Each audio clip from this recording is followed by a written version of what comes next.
আফামান যুয়িনা লাহু সুউ আমালিহি ফারাহু হাসানা।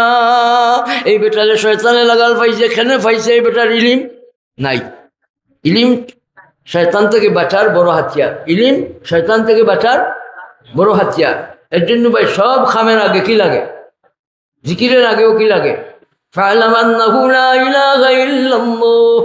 ইমানের আগেও ইলিম লাগে। ইমানের আগেও কি লাগে? এর জন্য ইমাম বুখারী রাহমাতুল্লাহ আলাইহি ইমানের আগেও ইলিমের বয়ান দিছেন। সুবহানাল্লাহ বলি। আবার কিতাবুল ইমানের পরে কিতাবুল ইলিম বয়ান করছেন।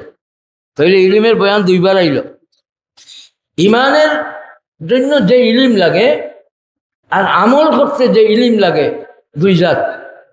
ইমানকে সহিভাবে রাখার জন্য যে ইলিম লাগে সেই ইলিম হইল ওয়াহাবি, আর আমল সহি করার জন্য যে ইলিম লাগে সেই ইলিম কাসাবি। সুবহানাল্লাহ বলি।